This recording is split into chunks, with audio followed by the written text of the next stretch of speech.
this will be my third video on this topic of why you should start your YouTube. Now, I am on my journey to monetization. I don't know how long that's going to take, but I'm going to keep pushing with it. Because if I don't try, I'm never going to get there, right? A lot of us get very, very frustrated and we give up because we don't see the motion. But here's the thing. If you ain't putting in the work, you're not going to see the motion. So what I chose to do was I made a pact with myself that from the first day of the month of January to the last day of January, I'm just going to push myself. And I'm going to see what happens. I pushed myself somewhat last month and I got over 100 new subscribers. Okay? That may not seem like a lot. But for somebody that started YouTube a long time ago and had like 20 subscribers for the longest time, to get 100 subscribers in a month is amazing to me. Every single person that subscribes to my channel, that is amazing to me. That is a blessing. So the thing is, you can't look at just the numbers. You have to look at your small victories. Okay? Every person that subscribes adds up. You get what I'm saying? So you can't look at, oh, well, I only got 2. Because you could have got none. You can't look at, oh, I only got this many views, whatever. All those views will start to add up. All those minutes, all those hours, so on and so forth. We're all trying to get our watch hours in. We're all trying to get our subscribers in. Because the end goal for most of us is not only to share something with the world, whether it be our skill, our lives, our story, but also to have another stream of income. The job market is changing. The economy is changing. Inflation is nuts. You feel me? I just paid for a budget-friendly gas, you know, that had a little discount, and it was still almost $3 a gallon. I drive a Honda, so usually that's not a problem for me when the gas goes up. But now that it's almost $3 a gallon, like, yeah, it's major, even for my little budget-friendly car. So a lot of us get frustrated when we don't see that quick movement on YouTube. But if you ain't putting in the work, you ain't gonna see no movement. And to me, all movement is good movement. All elevation is good, whether it be quote unquote minute or it be a big jump. I feel like everything at the end of the day is movement. And as long as we are moving forward, as long as there is some sort of elevation, and as long as we are accumulating some sort of gusto with this YouTube movement, I'm trying to get my words out. It's early in the morning, y'all, and it's cold. I feel like that's an achievement. I don't think there are small achievements. When you turn on your camera and you get to speaking about something that has value and you even get one view, that's an achievement. So I look at that like that's a blessing because nobody has to watch. You just have to put yourself out there and do your best. You cannot sit there and nitpick over every little number. You cannot obsess over every little number because then you start focusing on the numbers and not the value of what you're posting. So then you just start over posting whatever. Don't do that. Make sure that you have something valuable to say and share. Don't just post stuff just to be posting just so you can get views. Now, there's a lot of people that just post whatever they want and they go viral, whatever. That's cool. But if you want to sustain an audience, you need to be putting forth value. The other day I talked about moving scared. You cannot move scared and expect good results. You cannot keep doing the same thing you've been doing for the last 6 months and expect new results. So if you've been doing the same thing on your YouTube for the last 6 months and you haven't seen any movement, you got to switch it up. You got to start looking at your YouTube analytics. Download your YouTube Studio.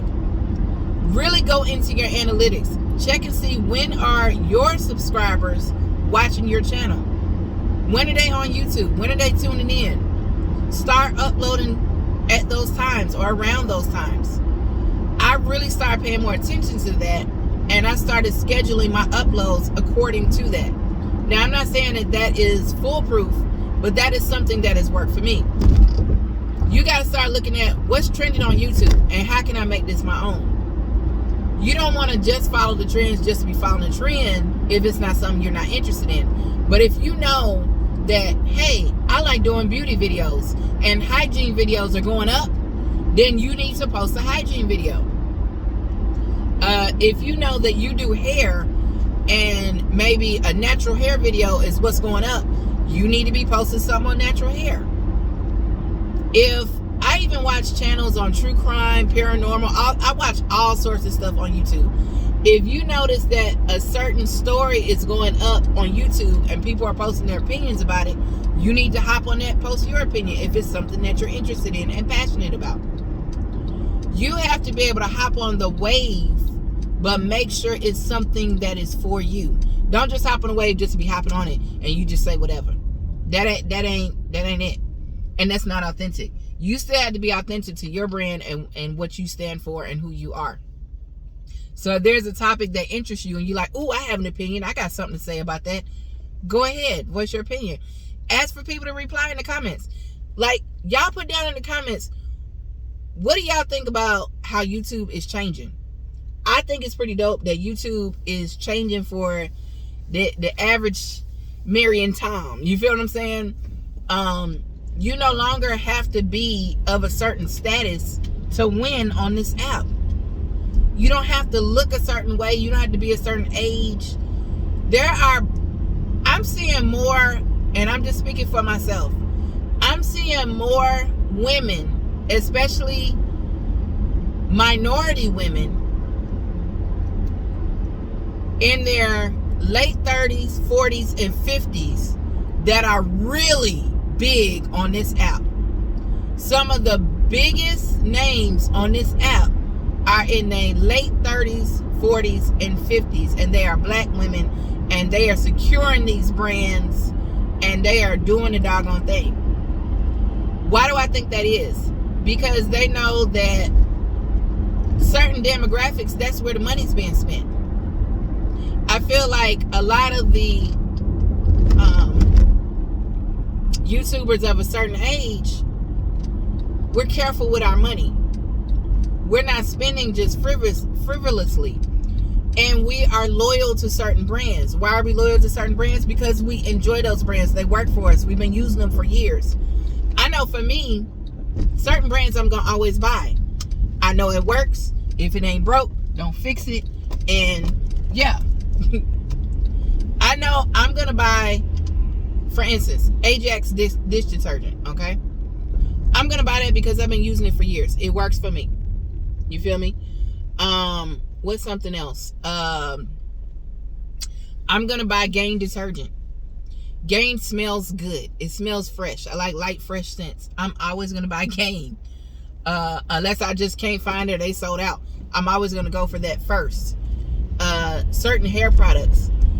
I'm always going to have some sulfur 8 grease in my house. Why? Because everybody in my house has seborrheic dermatitis and that works for us.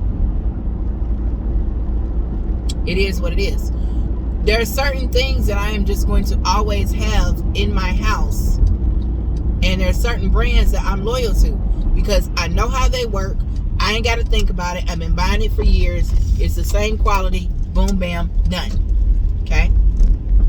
These brands know that. So they are entrusting you with sponsorships. Because they know, like, okay, this person uses this brand. They're of a certain age. Maybe they're a stay-at-home mom. Maybe they're, middle class. And the middle class people, even though we are, most of us are on a budget, that's where these brands are making most of their money because we are loyal to their brands. So you got to think about it. Years ago, it was all about the younger girls and MAC makeup and Ben Nye banana powder. Now it's everything. It's Fashion Nova. It's clothing hauls. It's people even doing Walmart clothing hauls. You feel me? It just depends. But now the market is open for everybody to do something, no matter where you're at, where you're from. There's a guy I follow on TikTok. He was incarcerated, right? And he has a whole story about how he changed his life. And he said while he was incarcerated, he went to school for agriculture. When he got out of jail or prison or whatever he was wherever he was at, because he was running the street and he decided to change his life. He gave his life over to God, okay? And he realized, like, I got to do something different or else I'm going to end up in the ground. So this brother decided, hey, let me go ahead and change my life and find something else to do when I get out. Got his degree in agriculture when he was incarcerated. Got out, got married, started a family. They bought a farm. He learned how to live off the land. So what? He could be at home with his kids and his family every single day and still make a living. So now he posts about that. And I've been in his live on TikTok and thousands of people in his live because the story is relatable and it's authentic. So you got to find out what is your story, what makes you relatable, what makes you, what makes you you. And how does that relate to your viewers? You got to tap in with your viewers and make sure that they tap in with you. By the way, if it's your first time here, my name is Jen. I go by Free Jen Marie on all your social media platforms. Here on YouTube, TikTok, Instagram. TikTok as long as we got it, we don't know. Instagram, Snapchat, Facebook, all the apps. And I'm just asking you to subscribe to my channel. I am a small creator trying to become a bigger creator so I can make things pop for my family. My goal is to one day be a full-time creator. I would love to be sponsored by some brands. I would love to be able to create and spend more time with my children, but also make a living. Right now I'm building. So I'm asking you to come along with my journey. I will be showing my journey, the good, the bad, the ups and downs, and so on and so forth. My last video didn't do so hot. Okay. So you get up, you reconvene, you pull yourself together and you try again. The thing is, you can't give up. You can't do this YouTube thing for 3 weeks and expect to get 1 million subscribers. You can't do it for 2 weeks and expect that it's just going to pop overnight. For some people, it does. But you have to put in the work. You have to look at your analytics. You have to put quality into what you're doing. And you have to believe in yourself. Because I'm going to tell you right now, nobody's going to believe in you like you do. Your brother, your sister, your mama, your church members, your co-workers are not going to all follow your channel. Some people will follow you because they want to be nosy. Some people would tell you that it's a crazy idea. You shouldn't do that. You should do something else. A lot of people will try to discourage you. But that's because they want to do it and they can't because they're scared. You have to do what's good for you at the end of the day. Don't let other people discourage you. A lot of people will tell you, well, you ain't going to do so well on that. That's crazy. I had a close family member when I really started trying to push on my social media over the summer tell me that this was a crazy idea, it's a waste of time, so on and so forth. They just found my social media channel and got a chance to really look at it, and they were like, oh my God, you really been editing? I didn't know you could do this. They are so amazed at what I've been able to do from my phone. Now they follow my channel. Now they believe. When I started talking about it, they was like, you're nuts. You're going to be on social media talking about your life, telling people your business. Now they believe in it. But the thing is, you got to believe in yourself first. And don't worry about nothing else. Do you, be authentic. Tap in with your audience. Tap in with yourself. Be who God told you to be. And push. That's all you got to do. Push. I know it's scary. I know you have, some reservations. But what do you have to lose but 10 to 15 minutes a day turning on your camera? All right, y'all. I got to get to this next appointment. But I wanted to check in and tap in. Please subscribe to my channel. It's as easy as pressing the button. Thank you in advance for watching this video if you made it all the way through. Like I said, my name is Jen. And I just want to encourage you to keep going. Don't give up.